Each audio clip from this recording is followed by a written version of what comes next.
Grow Great is a city government leadership podcast with Lisa Norris and me, Randy Cantrell.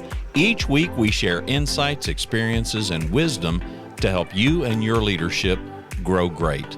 Our website is growgreat.com. All right, we teased everybody last week that we'd gotten feedback.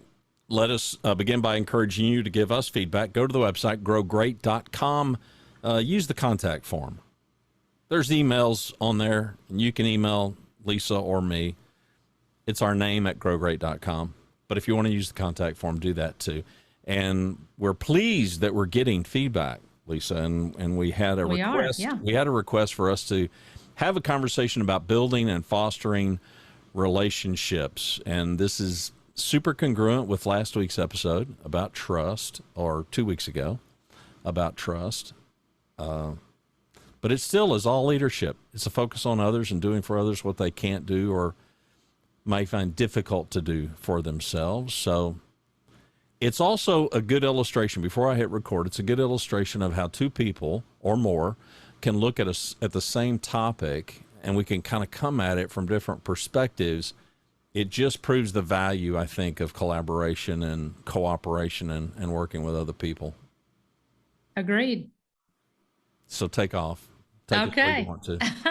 Well, I think what's so important on building and fostering relationships, especially in leadership, is so much to do with knowing first your people, your team, because the more we know about them personally, those lead to other things about being able to interact with them, see how they're doing, to know when there's something off. So if they're not acting the same as maybe they usually do, maybe they're going through something tough in their lives. And the more you know them and build that personal relationship, the more they're going to share. And you can also find out what motivates them, what makes them tick, is what I always say. And that's so important. But also, besides our team in leadership, it's knowing others. I've done work to try to get with our directors. I've scheduled some lunches with our fellow directors. And there's 2 or 3 of us that will go out, and then we'll pick another person to go out next month. And we don't do it it's not a scheduled, but we just kind of try to get 2 or 3 we don't normally interact with. And our city attorney was like, hey, I want to get in on these lunches. So she goes, I need to meet the other directors too. And so, because we always do professional work at the city, but we really don't get to personally interact with them on just, let's go to lunch and, hey, what's up with your family? What are your goals? What are you looking for? What'd you do? How'd you grow up? I mean, we just ask all kinds of questions just to get to know each other a little bit more. And that's so important when you work in our role as leaders, because the more you learn about somebody personally and connect with them, it is so much easier and better long-term in serving one another, because again, you know about them and really what their needs are. And you really want, in my case, I want to serve them better. I know them and I know what their goals are personally, but I also know what they're trying to achieve professionally. And it makes me drive harder to want to help them get there. And then lastly, that comes into play with our vendors. The vendors, and I've got some stories we can share a little bit later as we dive into this, but it's so important with our vendors to serve them well and learn about them and have them learn about you, what our culture stands for, what we expect, because then if they're great vendors, which many of ours are at the City of Grand Prairie, then they want to fit their programming, et cetera, into our culture and try to live that as well, because they are an extension of us. And so I think it's important that we know and share those things. Yeah, when we first got this request and you and I started kind of noodling this around, my head immediately went to the role of the leaders. Not that it doesn't go to the same places that your head goes, but in thinking about so many times as leaders, we kind of get in a management role, and management role is task oriented. Nothing wrong with that. It's necessary. We've got to get these things done, but that's the management part of our jobs. And I think too many times that can trickle into, if not completely overwhelm the whole leadership part of it. and we just get fixated on the work and the work that these people are supposed to be doing. And it's not like we really are viewing these people as people. I mean, they're people, and they've got people that love them at home. They got pets at home. They got dreams and aspirations and goals, and they've got some vision, some story in their head of where they want to go. And if as a leader we don't know that, we're not only doing them a disservice, we're doing the whole organization a disservice. Because you think of the human potential, and this was where my head went with these relationships, the human potential that is wasted on any given day in the average organization. I don't know. I'm not smart enough to figure out how you could even measure, such things. People who come to work and are good people, want to do good work, and just for whatever reason, they really are not in an environment. They have not been planted in a garden that is being tilled and run by a good leader.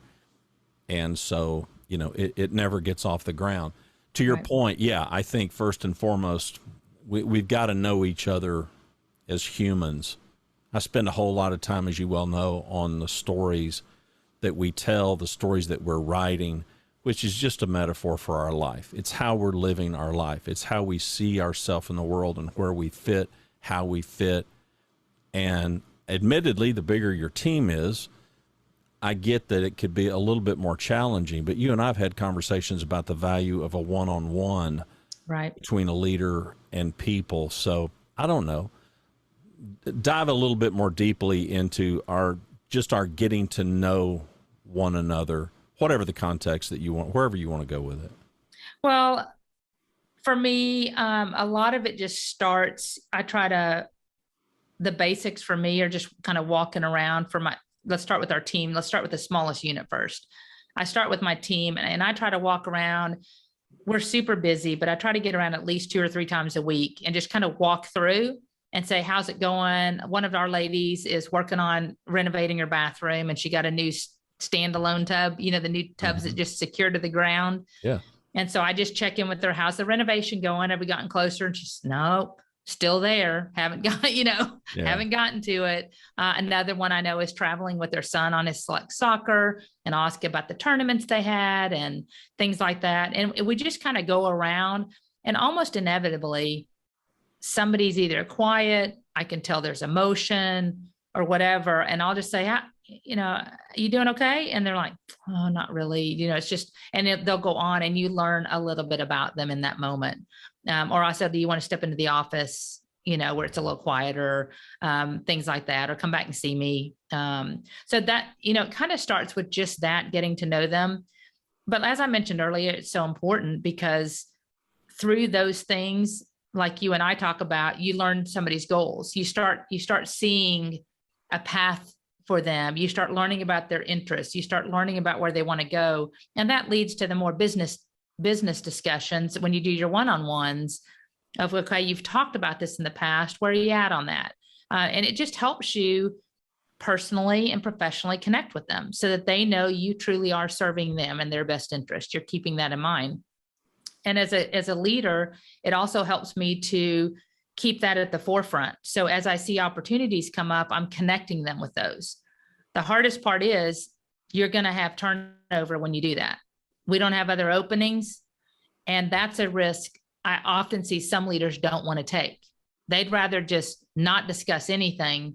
Right. Because if they present it and there's an opportunity, they're going to lose somebody and have to retrain. But as leaders, I think we owe that service to our employees that are good. We try to keep them here through culture and positivity and a teamwork and a little bit of celebrations and things like that. But it starts first at the team level. And that's kind of where I go initially. And then it rolls up when I, my leadership team above me, so Cheryl, Steve, they know my future goal is to be an ACM, whether it's here, whether it's somewhere else, because Don and I were trying to get land. I told him I didn't know where we were going to land when that happens. And then how do we, whether I would serve them here or be able to serve another city well, I wanted to have exposure so that I knew questions to ask, because I didn't know what that role would look like. And it would likely be in a much smaller city, could be a city administrator kind of role. Yeah. And so they asked me questions, both Steve and Cheryl independently at different times. They were like, that is so good to know. We'll try to get, I said, what I can't get exposure to in HR are the business meetings you have, like with developers, because I don't know that they're happening. Right. And some of those are private and not. But the point being, I trust them enough to tell them my goals, which doesn't obligate them to fulfill them. I don't expect it. I'm not entitled to that. I don't expect the next opening for me to get that. But I want them to share in my vision and my goal so that if they see opportunities, they can give those to me. And they have. They put me on different citywide projects. Right. Steve has brought me in and explained, here's why we're doing this. And here's what this is. Do you have any questions? I've connected with our economic development director. And again, not to sell anything, just truly out of interest and understanding, so that if the opportunity presents itself here or elsewhere, I've set myself up well through their leadership and giving me insight and knowledge and exposure to things that I can better serve somebody else, right? Whether it's here or elsewhere. And I love the fact that we have that trust here. And that relationship, it's all about these relationships that have been fostered, because I know they have my best interest at heart. They want for me what I want for myself. But I told them I'm content being in HR. If that's where I'm meant to be and stay for the rest of my career, they treat me well. I'm totally happy. But we're all trying to achieve the same goals. And I know Steve and Cheryl are big, big proponents of getting staff where they want to be, but trying to keep us all here. Make sense? Yeah. Well, the title of the show is Grow Great. So that's the whole point. Well, but speak to your experience. Okay. So HR director aspiring to be, an assistant city manager, deputy city manager, whatever the titles may be, they vary from city to city, and how that benefits the organization right now. How that benefits, from your perspective at least, how that even benefits CMO at Grand Prairie, because it does, and we both know it does. Absolutely. I think it benefits. First, it keeps dialogue and communication open. Secondly, it helps them establish for me like projects, things that they need to get done. It allows me exposure and allows them to provide feedback. It allows me growth, which keeps me interested. It allows me and my team, our goal is always to be a high performing team. And that's not a destination. It's a journey. Always. It's, you're always in that loop of trying to become better. So for me, it really helps. It's expanded your understanding of things that you may not have understood before because you just weren't exposed to them. Exactly. And not only that, it has, it's expanded my ability to help even more, because now I'm listening for things that I understand better and the impact to that department that I didn't know before. So I've gotten a more global perspective rather than an HR focused perspective. Yeah. Less siloed. That's correct. And so I'm asking better questions. I'm understanding bigger things that impact not only me and the department I'm serving, but then I've got CMO's perspective, the city manager's office. I'm like, okay, I know, for instance, if I say, well, I know the budget's tight. And so we're tightening our belts, but keeping that in mind, let's do, what if we did this, which still gets you where you want to go, but we're thoughtful of the long-term impact and sustainability of the budget, et cetera. And you can share, and it opens them up too to conversations they may not be aware of. Right. So that we're all thinking on the best interest of the city, on our staff, on our departments.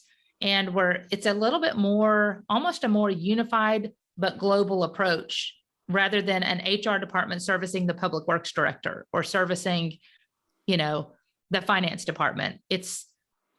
We've got the city as the overarching global approach, I guess is the best way to explain it. Yeah.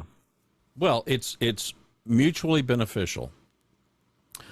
In my head, anytime that we're talking about building, fostering relationships, it's got to be mutually beneficial. It can't be all about you. It can't be just, okay, well, what am I going to get out of this thing?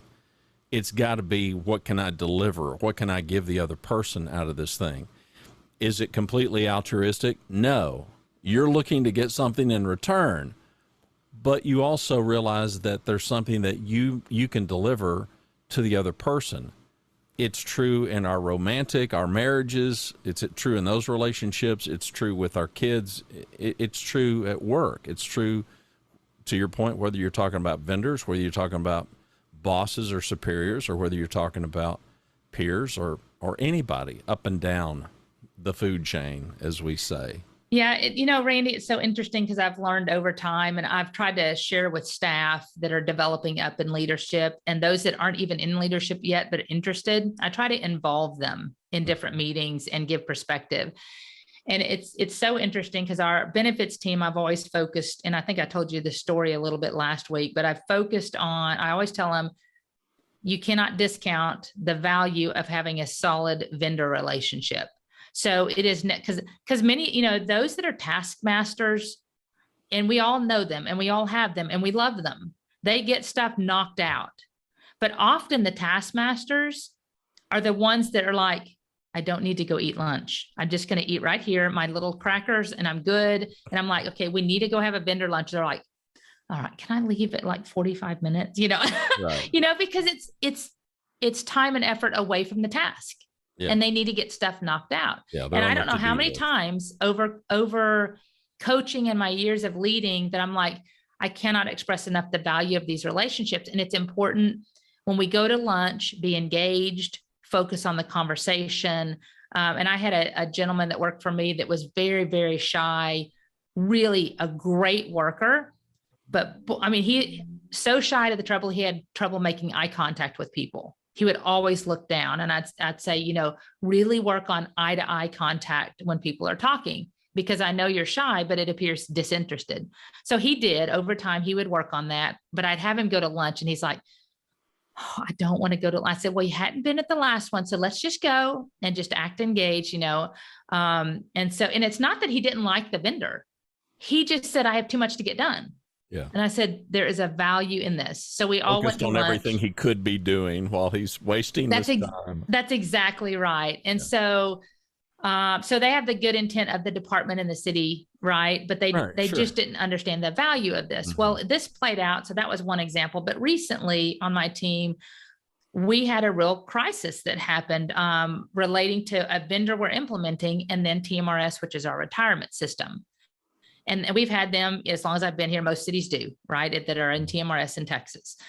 Well, we were implementing with this vendor, and it was for retiree billing. And that retiree billing was supposed to be sent when they paid to TMRS, or TMRS sends the check to them and then to us, right? To pay their premiums for the retirees. Well, the date got misunderstood. Nobody's fault. It was just the way it was communicated. It was misunderstood on when that check was going to come across.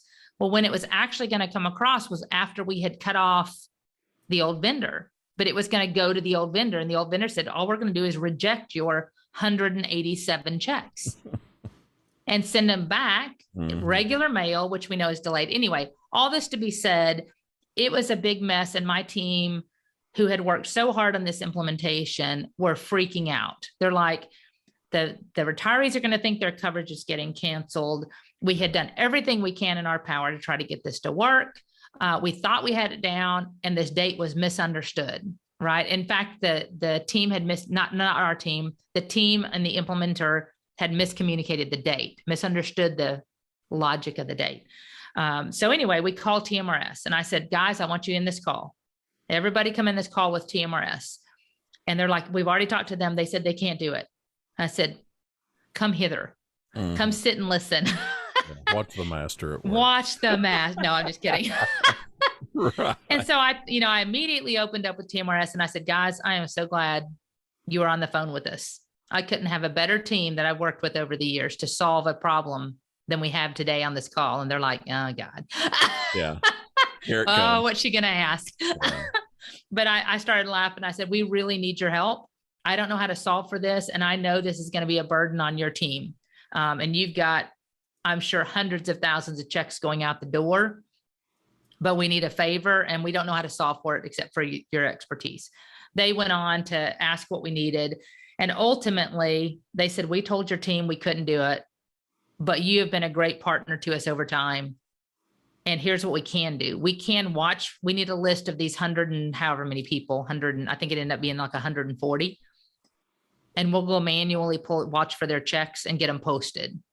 Right. And this is a summary of that conversation. But ultimately, the relationship that we had over time that was positive created a willingness to help out the other side. And the willingness is what often you get destroyed when you don't build the relationship, right? If you're dealing with a jerk on the phone, how likely are you to really want to help find a solution? You don't. No, you don't. If you're dealing with somebody like that, but if somebody is just treating you well and empathetic and has your heart, your best interest at heart and caring for you, you want to give them back something. You want to help. And that's where relationships played a part. And after that call and I hung up, I talked to the team. They're like, we get it. We see the benefits of that. What you have been telling us about, I now understand what you're saying. And, but it has to be evidenced because the team, it's not like Team Ours didn't want to help them. Right. But it's just, they didn't know them as well that, I had worked with them for many, many years and we've helped out each other through challenges. So, it's just so important. This was an exception. Every company, every organization has got these kind of standard rote things.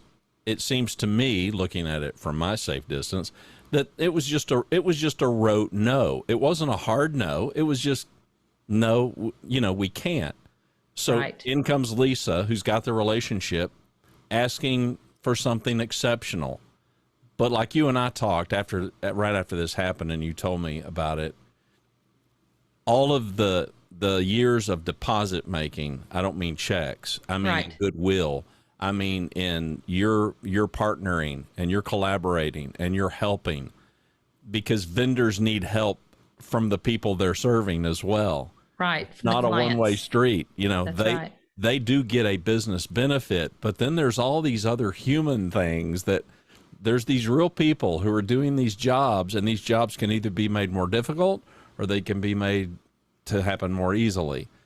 And those of us that put in the time and the effort to grease the skids just a little bit and make it go a little bit smoother, that can come back. Now, I don't personally think that we ought to approach everything from a scorekeeper's perspective and, okay, I'm going to do this for you if you'll do that for me. That's exactly what I was going to mention. It cannot be a manipulative mindset. Well, that's transactional, and you and I both are very relational, and that may be worth a bit of a conversation. Transaction meaning I do this. If I do this, will you do that? I'm not saying transactions don't have their place, but if you're really trying to foster a relationship, that ain't it. No, scorekeeping is not, and that will absolutely not get you to the same place. I can tell you that as a fact. Yeah, that's right. The end result will be completely different than an genuine fostering a relationship because, like you said, you're scorekeeping. It's like, okay, the theory is, okay, Randy, remember last week I did that, I did the podcast for you on the one I didn't want to do. Right. And now you're, okay, you owe me. Yeah. So this week, that's not a good feeling. No. Yeah. No. Nobody wants that. I want somebody that's genuine that when they ask for help, I am all over it to try to help them. That's what I want. Yeah. Yeah. Well, it seems to me the overarching theme, at least so far in the conversation, is our common humanity. That's right. We're a real person. They're a real person. We've got real stuff to do. They've got real stuff to do. We've got real ambitions and goals and dreams and desires and people we love and pets, and they do too. That's right. And you would think that it would be a little bit easier. The problem with all of this, and the big problem with leadership in general, in my experience, is self-centeredness. It's selfishness. And while it doesn't look that way with your to-do list introvert, but it really is. I mean, Mhm. that's the practical reality of it. I need to be doing this. I need to be doing that. And we get too self-focused. Yes, we need to get our work done. Yes, we need to get our work done really, really well. But at what cost? Do we do it to the tune that we all perhaps have known? I'm thinking of some people that have worked for me and that I have worked around in years past who were spectacular at a thing, maybe spectacular at a couple of things, but they were so aggravating to everybody around them that while their performance might be here, the impact that they had on everybody else is they drove everybody else's performance down so low. They were detrimental. So our common humanity can't be lost. One of the things that I think is problematic, and it's a challenge for all of us, and that's just self-centeredness, selfishness. So your to-do list expert introvert, it doesn't feel like selfishness to him. I can promise you it doesn't, the way you've described him.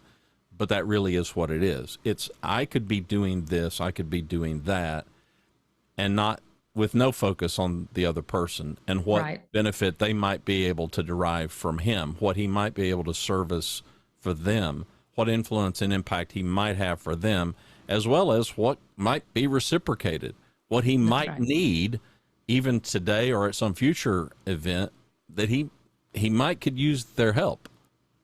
So That's there's right. that. That's right. And it's so it's always interesting as you learn more about individuals. There's just, I don't know, it just builds a willingness to help when they're genuine. Like, we talked about, it can't be about scorekeeping. It can't be about this for that. It has to be a genuine willingness and interest in them personally and professionally. Because if you don't also remember that as leaders, how can we serve them? If we don't remember what their goals are and remember what's important to them, how can you really serve them well? You can Well, serve them, but how do you do it they well? become relatable, and so do we. That's So as right. a leader, you become relatable. That's priceless. That's absolutely right. I mean, it's priceless if your team can relate to you and they see you as being human. I know. You want them to see you as the superhero who dons the cape and has a big S on your. I'm sorry to bust your bubble, but they don't see you that way anyway. But to see us as real humans. I remember when the pandemic first kicked in and you and your team, there was some concern, as there was for everybody, for all of us, just the disconnect and just the check-in. Right. And it was amazing how many people, well, virtually everybody, anybody and everybody that I dealt with, they learned very quickly a few things. They got on these kinds of calls, and of course we were all at home. I still am. But I'm an introvert who's in a cave. Uh, A but dark cave today, Randy. yeah, but exactly. But seeing the stuff, and Yeah. seeing people in their home, most of us had never seen that. Right. We'd never seen our team. We had never seen our coworkers. We'd never been Outside of work, We'd really. never been in their home, and all of a sudden here they are. Well, I didn't think about that. It was a leader who brought that forward to me and said, I'm seeing these people in a whole new light, even though we're not physically in person, and it's because of this. It's because Yeah. you're seeing the settings, or you're. I mean, so many funny stories. I had so many interactions, and I'm sure you did too. Cats walking in front of the screen, dogs barking. The attorney that had the cat face on, and the judge is like, I believe you have a cat filter on. He goes, I assure Right. you I'm not a cat. Right, right. But all of that stuff was great fun, and I think it had a profound impact on people. And increasingly, it didn't happen right away, at least in my experience, but pretty quickly, leaders realized that just getting on a Zoom call and just checking in, how's everybody doing? Now, you're wired to do that with your team, but not everybody is, to just do this kind of a check-in thing. You know, whether it's a Monday morning, hey, how was everybody's weekend? You just kind of go around the horn and people talk about, you know, a concert they went to or whatever. Don't minimize the power of that. Yeah. As you're sitting there listening to us and you're thinking about your situation and your team and your leadership and your goals and aspirations and whatever their goals and aspirations may be, number one, don't be transactional. I guess we're now in the Don't be only transactional. We're kind of in the to-do part now. Yeah. Don't just look at it as a give and take. And right. if I give, then I've got to get that much or more in return back. And it doesn't always have to have an agenda. The agenda can simply be to deepen, I mean, to the title of the show, you know, to build and to foster, to deepen the relationships for what you can provide as well as for what you can benefit. I don't think that's self-focused, you know, for us to want to derive some benefit from this relationship. I've been married for going on 45 years. I'm hoping to get something out of this. I have already, right? I mean, otherwise, why do it? So that's right. And I think it's critical. You were a CEO. I'm not quite at that level yet, but I think it's more important, and we would agree on that as you go up the chain, establishing and building relationships gets more and more crucial to be highly effective. Wouldn't you agree? I mean, yeah. if you're a non-supervisor, it's critical to maintain a relationship in your team and with your teammates. As you become a supervisor, it becomes more critical to focus on them and understand them. And as you go up in management and then director and then assistant city manager and then city manager, you've got more and more dynamics of these relationships that you have to establish. I know, you know, Steve Dye, our city manager, is an expert at relationships, especially in the community. And he did so much as police chief in working with the media outlets and getting to know them personally and getting to know all of the minority leaders and the faith-based leaders in the community. And guess what? That reaped rewards. Mm-hmm. You know, when there was an issue or a crisis, he had established relationships where you talked about where you made deposits, because in policing, it's a tough environment. And those relationships become critical when there is a crisis, because they now trust you to give them the facts as they stand, and they came to him. And so I think through his ability to lead and build those relationships was absolutely critical. And even more so as he's now, you know, moved into the city manager's office and now in the city manager chair, those relationships are critical with businesses, with our community leaders, with the directors and the chain of command and the employees. I mean, it gets bigger and bigger and bigger. And that necessity is absolutely critical to, in my belief, to lead well your team, regardless of size. I just think it's more important that you do it well as you go up the food chain. And you were CEO. Did you experience that through your career as well? Yeah, you know, and it's been said, I didn't say it, somebody smarter and wiser than me said it, you know, it's not who you know, it's who knows you. And the only way to make that happen is to build a relationship. Well, two things: visibility and the relationship. Well, you can't build a relationship in a cave. And trust me, I am a natural introvert who kind of looks like an extrovert, but I'm really an introvert. And it can be real easy to just do what your to-do list expert wanted to do. Just, I'll work through lunch. I just want to get this done. Just leave me alone. It can be super easy for some of us to do that. More difficult for other people to do it. So in my opinion, the higher up you go, the stakes are higher, because the decisions that get made have deeper ramifications. So Steve Dye, who's the city manager there in Grand Prairie, Steve has the ability to make decisions that will have a much deeper impact than decisions that you're able to make. That's right. Doesn't diminish your ability at all. It's just different. He's got a position and some authority.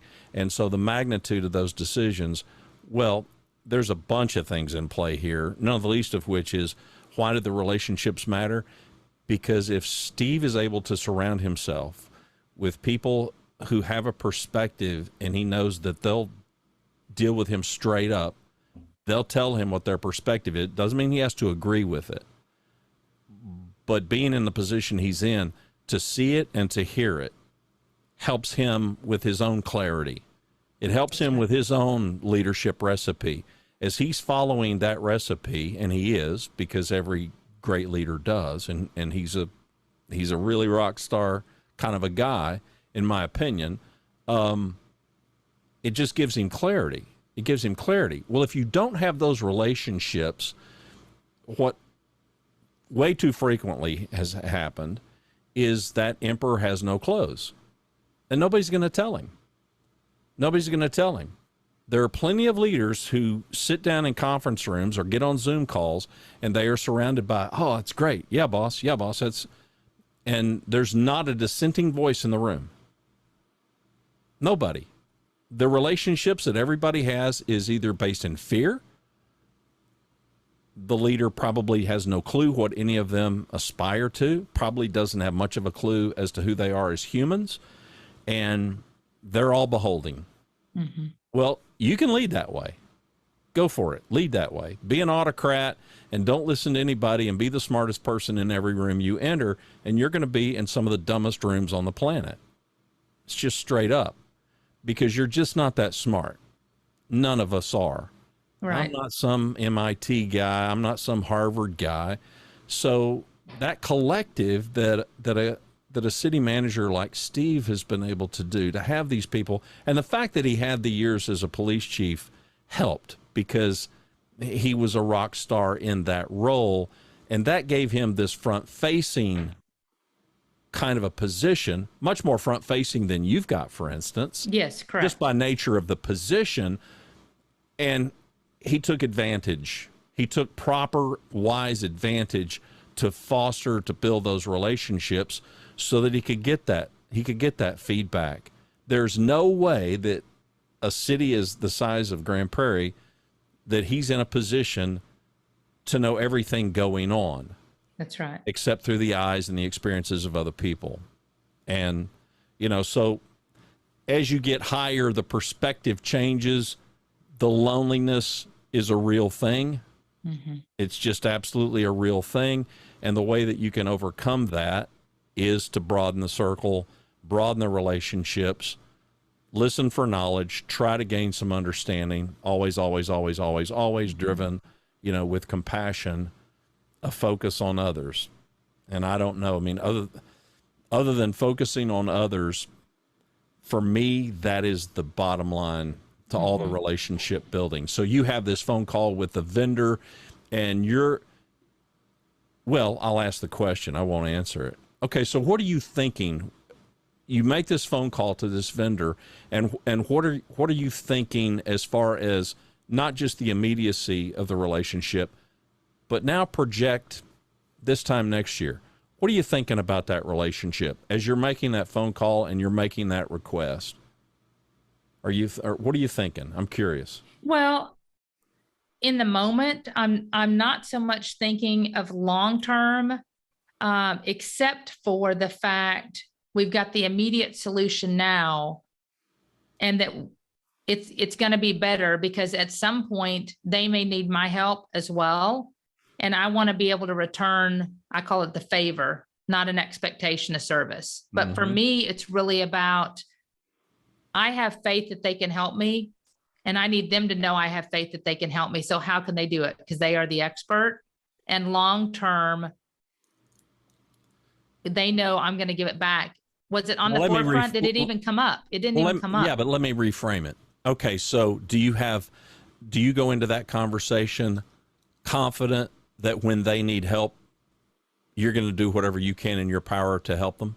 No, absolutely. Bingo. Because they're making the effort on my behalf, and it makes me want to do it on theirs when they need it. The biggest thing I would tell all our listeners here is, again, it's all about, to me, a genuine heart. If you don't have a genuine heart on building the relationship, it will not work. If you're going into it with motive, if you're going into it with a this for that, or I'm going to keep score, or if I do this, I will get something out of it, which again is a focus on self. It's not going to work. It won't play out like you hope it will, because people are going to see that and they're going to be able to read through those lines. They're going to be able to tell. Yep. Right. And none of us, you can always name somebody that has treated you poorly or not had a good relationship. We all name those. Mm-hmm. Right. We can all probably raise up our hand and go, here's people I would not work with again. Yeah. I fired vendors for this. Yeah. I mean, if it's not genuine, I don't want to work with you because it's not in our culture. Our culture is a genuine culture. We're working on each other's best interest and behalf. Mm-hmm. And vendors are an extension of staff. They are serving our customers and they are representing us. So I want them to have that same understanding of what we expect and serve our customers equally well. And anything less is unacceptable. All right. So ask the magical question that we always end with. So people in our audience, leaders are looking to do better at this. Mm-hmm. And you say what? What should they be doing? Maybe they're already doing it, but come on, it could always be done better. Well, number one, I'd listen. Go to your people, whomever they are. Go to your vendors, go to your clients, go to your business partners, whatever that looks like in the role you're in, and listen. Be interested, be engaged, be genuine, focus on them and not you, and make sure you're aligning really your business goals and objectives and theirs in what they're interested in as well. Because then it's the same thing we talked about last time about trust. They will go into war with you without question. And that's the main thing for me, is just focusing on your people and being genuinely interested in them, to our whole series, to grow them, right? To get them where they want to be and keep that focus and build those relationships, because as you mentioned, you'll need that deposit back sometime in the future. So we just got to invest in one another for the best interest of everybody involved. Well, the day that comes that you can do it all by yourself and you don't need any other human, then I guess you can go any way you want to go. But I don't think that time's ever coming. It's never come for me so far. And you're 65 and I'm almost 55, and it ain't happened for me yet. No, I got news for you. The older you get, the more you realize how dependent you are on other people. And I mean that in the best way possible. I don't mean dependent in terms of coercion or imposing, but you just do. You just realize that you can fly so much further and go so much faster with other people. I do some work with a gentleman named Leo Batari. Leo wrote a book called The Power of Peers. And it's nothing that he came up with, but it's a little exercise that he does. So if he's got a room of a couple of hundred people, and it's something that if you've got a big team, you could easily do this. And it illustrates the power of other people, which is really kind of the focal point for today's show. So you can have somebody stand up, one person stand up, and now envision your favorite team. Doesn't matter what sport, but your favorite team, and they are seconds away from winning the whole thing, from getting the championship, hoisting the trophy, and now stand up in front of this room of people and cheer like you would cheer if you were in the stands or if you were at home watching this thing. And of course, it's super uncomfortable. And a single person trying to fill a room like that is intimidating, but you can find some brave soul that will do it, of course. And then we, then we all kind of applaud the person's bravery in doing this. Now you can ask the whole room, okay, now I want everybody to stand up. And so 80, 200 people, whatever. Now everybody think about your favorite team, your own favorite team. And I'm going to count to 3. And at 3, I want everybody to cheer like you're in the stands. Well, it's way easier. Yeah. It's way everybody's doing it. Exactly. It's way easier, and everybody does it, and it's great fun. And it sends the powerful signal guess what? Everybody's got a favorite team. You know, we're all human. We all feel these things. The person who stood up by themselves, we're all sitting here thinking the same thing. Man, I'm glad that's not me. Yeah. You know, right? I mean, it's this common, all of this common emotion and fear and anxiety and joy and happiness and peace and whatever else we all feel too. Well, and you know, I think the same thing can be said as you go up in your leadership journey and you increase in your roles. I would say the reliance on people becomes more and more and more. I mean, absolutely. You are not going up the chain, and I'm not saying this selfishly. You're not going up the chain so that you can take now on all the work, right? The Well, challenge is you have to be the master or the what do you call it, for the orchestra? It's much more of a, you got to be the conductor of the whole The thing. conductor. Yeah, you have to be the conductor of all the moving parts and rely upon the experts to get you information and wisdom to make really great decisions. So reliance on people becomes more. And I think back in my career when I was an analyst in Carrollton, and that analyst, I was in charge of projects and things like that. I was the absolute doer. I was the front line. And then as I became a supervisor, I was still a doer, but then I had to manage the task and make sure all the other projects got done. Yeah. And then as you become manager, now you're over multiple areas and multiple types of projects and benefits and employment and recruitment. And, it's not one area. So it just gets bigger and bigger. And without your people believing in you to lead them, you can't get as much done as you need to get done. Right? You can get the best out of people when they know you believe in them. And again, you have their best interest at heart. They become high performers, but you got to recognize that. That's the very reason we have to build these relationships and trust our people and reward them and recognize and all the pieces, especially like our leadership recipe we've talked about, having humility, asking the questions, what's impacting them? How do we fix it? Don't tell them, because it's likely you don't know the best answer. You're not the one doing all the work. Yeah, right. Well, the higher up you go, the more you're able to do for other people, which is a really powerful, positive thing. That's right. If you're a good human, and we're assuming you're a good human. For instance, so you go and you admit to your higher ups what your aspirations are. Well, they're able to do some things for you that you can't do for yourself. They're able to give you some exposure to some things and make you privy to some things that you couldn't do that without their help. And that's a powerful thing for you, but I'm going to tell you, it's equally powerful for them. To be able to do that for somebody is a pretty priceless gift. Well, yes. And when I know when I'm doing it for my staff, when I know what they want to achieve and I can help them get there, that inherently gives me joy. And joy, I always say, is something, it's not happiness, they're different. That's joy is an internal. It just makes me feel good that I can help somebody else. My staff always knows that I always say, I just want to impact at least one and know I've made somebody's life better when I die.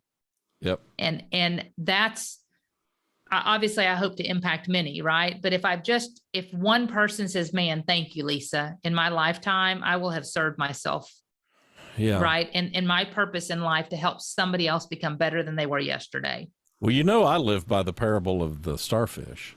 Yes. So, and I've talked about that before, the little boy on the beach throwing starfish in. Oh man, you're not going to make a difference. Look, there's thousands of them. Throws one in. Well, it made a difference to that one. And that's about as powerful a statement as I could make on the relationship. What's the starfish going to do for the little boy? I don't know. He felt pretty good about saving that one. That's right. So, sometimes we just do things because it's the right thing to do. Right. And I don't know. That would be my parting shot. It's not this give take thing. It's give and take, because that's just the nature of it. It's mutual respect. It's mutual benefit. It's It's honor. Together, it's together we are better than either one of us could be if we tried to do this by ourselves. That's right. Thing. All right, parting shots. You got really one? No, really nothing else. I just encourage everybody to really explore that and make sure you're considering that as you lead. Think about your relationships and what is going well and what's not, and really focus on that and make sure your team knows the importance of it as well as you train up. But you got to first focus on what you're doing, because they're going to follow your lead. And I'd focus on, we say not to focus on self, but in this case, I'd focus on definitely what your actions are that are being demonstrated and watched as it relates to others, and make sure you're building and fostering those with everybody around you. And then you're teaching your team to do the same, because that's going to be a lesson that will sustain them for their lifetime in their career. Well, I'm going to go ahead and tease. I don't know at what point we're going to do it, but I want us to have a conversation that is a little bit more self-focused, and talk about, I'm always asked, okay, so describe what you do. And I'm a broken record. I tell everybody the same thing. I help people, primarily leaders. I help leaders paint themselves into a corner. Oh, you paint people into a corner. No, I help them paint themselves into a corner. I don't paint them in a corner, but I help them paint themselves into a corner, suck all the excuses out of the room, and then hold a mirror up and look in the mirror and accept responsibility for their life, their leadership, the whole shebang. Doesn't mean you're to blame. But at some point in the coming weeks, I want us to have a conversation about that as leaders, because we've talked about trust and we've had this kind of outward facing, but there is a lot of inward work that's got to be done, because it's absolutely true that if it's all going to begin, it's got to begin with us. So much of this work is absolutely self-focused. Doesn't mean that it's selfish. It doesn't mean it's self-centered. No. That's different. It's got to be self-focused, though. So in the coming weeks, we'll dive into that. Meanwhile, if you've got suggestions, if you got things that you would like us to take a deeper dive to, then go to the website, growgreat.com, use the contact form. I'll give you the last words. I'm done. I'm done, too. I don't have any parting words. Put a fork in us. We're That's both right. done. All right. We'll see you next time, kids. Thank you. Bye. Thanks for watching and listening to Grow Great, a city government leadership podcast. For Lisa Norris, I'm Randy Cantrell. Be well, do good, grow great. The website is growgreat.com.